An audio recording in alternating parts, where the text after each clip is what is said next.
यह सहायता किसके द्वारा आती है? उत्तर में पढ़िएगा यूहन्ना 14 का 16 और 17। मैं पिता से विनती करूंगा और वह तुम्हें एक और सहायक देगा कि वह सर्वदा तुम्हारे साथ रहे, अर्थात सत्य का आत्मा, जिसे संसार ग्रहण नहीं कर सकता क्योंकि वह न उसे देखता है और न उससे जानता है।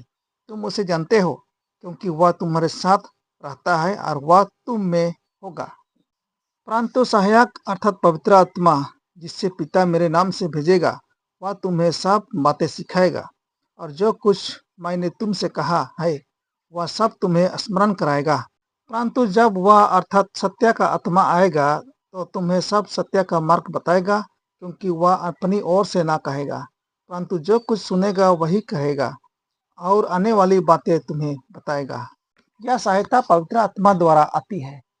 बाइबल का सच्चा ज्ञान केवल उसी आत्मा की सहायता से प्राप्त किया जा सकता है जिसके द्वारा वचन दिया गया था। बाइबल पढ़ने का नियम। बाइबल पढ़ने का क्या फायदा है? यूहन्ना 5 का 39। तुम पवित्र शास्त्र में ढूंढते हो क्योंकि समझते हो कि उसमें अनंत जीवन तुम्हें मिलता है, और यह वही है जो मेरी गवाही देता है। यह कहता है बाइबल में अनंत जीवन मिलता है। फिर पढ़े दूसरी तीमुथियुस 3 का 15 से 17। और बचपन से पवित्र शास्त्र तेरा जाना हुआ है, जो तुझे मसीह पर विश्वास करने से उद्धार प्राप्त करने के लिए बुद्धिमान बना सकता है।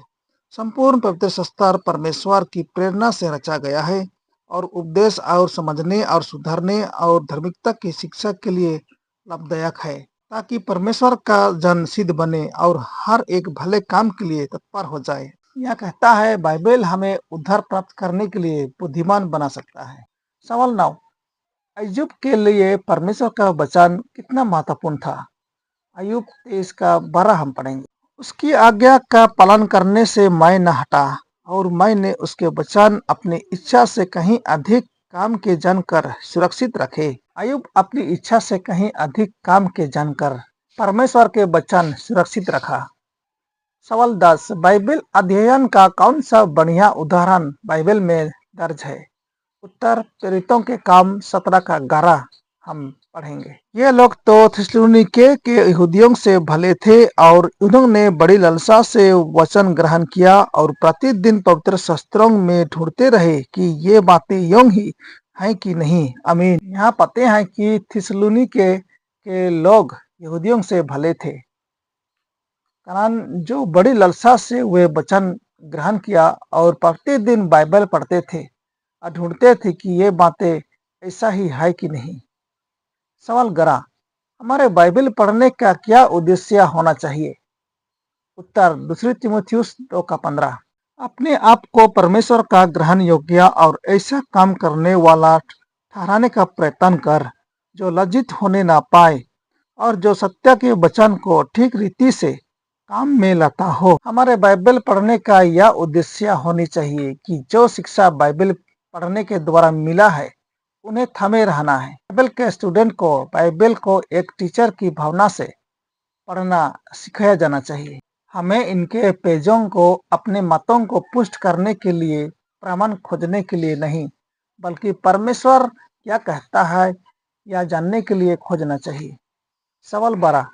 हम बाइबल की सच्चाई की सही व्याख्या कैसे प्राप्त करें? उत्तर यशायाह 28 का 10 को हम पढ़ेंगे। क्योंकि आज्ञा पर आज्ञा, आज्ञा पर आज्ञा, नियम पर नियम, नियम पर नियम, थोड़ा यहाँ थोड़ा वहाँ। यह कहता है कि थोड़ा यहाँ थोड़ा वहाँ, अर्थात सभी जगह पढ़ना है। पहला कुरिन्थियों 2 का 13। जिनको हम मनुष्यों के ज्ञान की सिखाई हुई बातों में नहीं, परंतु आत्मा की सिखाई हुई बातों में आत्मिक बातों से मिला मिलाकर सुनाते हैं। यह कहता है कि पवित्र आत्मा की सिखाई हुई बातें समझकर आत्मिक ज्ञान से आत्मिक बातों की व्याख्या प्राप्त कर सकते हैं। बाइबल के अध्ययन के लिए हमें अत्यंत लगन और निरंतर चिंतन की आवश्यकता है। जिस प्रकार एक खनिक धरती में सोने का खजाना खोदता है, उसी प्रकार हमें परमेश्वर का वचन के खजाने की तलाश करनी चाहिए। सवाल 13। जब हम बाइबल पढ़ते हैं तो हमें और क्या करना चाहिए? पहला तीमुथियुस 4 का 15। उन बातों को सोचता रहा और इन्हीं में अपना ध्यान लगाए रहा, ताकि तेरी उन्नति सब बातों पर प्रकट हो। जब हम बाइबल पढ़ते हैं तो हमें उन बातों को सोचते रहना है और इन्हीं में अपना ध्यान लगाए रहना है, ताकि हमारी उन्नति सब पर प्रकट हो। दैनिक अध्ययन में पद दर पद नियम अक्सर सबसे अधिक सहायक होती है। स्टूडेंट को एक वचन लेने दें और उस श्लोक में ईश्वर द्वारा निहित विचार को समझने पर अपना ध्यान केंद्रित करने दें और उस विचार पर तब तक चिंतन करें जब तक वह उसका अपना न हो जाए। 14, जब हम परमेश्वर का वचन को अध्ययन करते हैं तो हमें किस बात के लिए प्रार्थना करनी चाहिए? उत्तर भजन संहिता 119 का 18 पढ़ेंगे। मेरी आंखें खोल दे कि मैं तेरी व्यवस्था की अद्भुत बातें देख सकूं। यह कहता है हमें हमारे आंखें खोलने अर्थात ज्ञान की आंखें खोलने के लिए प्रार्थना करनी चाहिए। याकूब 1 का 5 और 6 यहाँ पढ़ेंगे। पर यदि तुम में से किसी को बुद्धि की घटी हो तो परमेश्वर से मांगे, जो बिना उलाहना दिए सबको उदारता से देता है और उसको दी जाएगी। और विश्वास से मांगे और कुछ संदेह न करें, क्योंकि संदेह करने वाला समुद्र की लहर के समान है, जो हवा से बहती और उछलती है। यहाँ हमें परमेश्वर से बुद्धि मांगने की बात कहता है। प्रार्थना के बिना बाइबल का अध्ययन कभी नहीं करना चाहिए। इसके पन्ने खोलने से पहले हमें पवित्र आत्मा का ज्ञान की प्रार्थना करना चाहिए और वह हमें दिया जाएगा। यीशु हमें प्रार्थना के गुप्त स्थान में देखेगा। यदि हम उनसे प्रकाश की खोज करेंगे ताकि हम सत्य को जान सकें, ज्योति के लोक से स्वर्गदूत उन लोगों के साथ होंगे जो नम्र हृदय से दिव्य मार्गदर्शन की तलाश करते हैं। सवाल 15, बाइबल के अध्ययन से ईसाई को व्यक्तिगत रूप से क्या लाभ होता है? भजन संहिता 119 का 9 और 11। मन अपनी चाल को किस उपाय से शुद्ध रखे? तेरे वचन के अनुसार सावधान रहने से। मैंने तेरे वचन को अपने हृदय में रख छोड़ा है कि तेरे विरुद्ध पाप न करूं। बाइबल के अध्ययन से एक ईसाई अपना चाल को शुद्ध रख सकता है और परमेश्वर के विरुद्ध पाप न करने के लिए वचन को हृदय में रखना है। ईश्वर के वचन विश्वास, प्रार्थना पूर्वक अध्ययन और व्यवहारिक रूप से लागू किया गया शैतान की शक्ति से हमारी ढाल होगा और हमें मसीह के लहू के माध्यम से विजयी बनाएगा। केवल वे ही लोग जो धर्म ग्रंथों के लगनशील विद्यार्थी रहे हैं और सत्य के प्रति प्रेम रखते हैं, वही उस शक्तिशाली भ्रम से सुरक्षित रहेंगे जो संसार की अपने वास में कर लेता है। बाइबल की गवाही से वे छल करने वाले को उसके भेष में पहचान लेंगे। बाइबल अध्ययन के सुझाए गए तरीके हम देखेंगे। 1 नंबर, इसे श्रद्धा पूर्वक पढ़ें। ईश्वर के सिंहासन के सामने सदा उपस्थित रहने वाले स्वर्गदूत उनकी स्तुति गाते समय अपने चेहरे ढक लेते हैं। हमें भी जब ईश्वर की पुस्तक के पन्ने खोलें तो अपने मन से सभी सांसारिक विचारों को दूर कर देना चाहिए। 2, इसे धीरे धीरे पढ़ें। इसके सत्यों को जड़ जमाने का समय दे। सर्वशक्तिमान परमेश्वर कहते हैं, शांत रहो और जानो। भजन संहिता 46 का 10। जल्दबाज मत करो ताकि तुम उसकी वाणी सुन सको, तभी तुम बाइबल को जान पाओगे। हाथ में बाइबल होना काफी नहीं है, दिमाग में बाइबल रहना काफी नहीं है, परंतु हृदय में बाइबल होना अनंत जीवन का स्रोत है। इसे विनम्रता पूर्वक पढ़ें। नंबर 3, बाइबल परमेश्वर का संदेश है। इसके पन्नों के माध्यम से वह आपके हृदय से बात करेगा और आपको संपूर्ण सत्य की ओर ले जाएगा।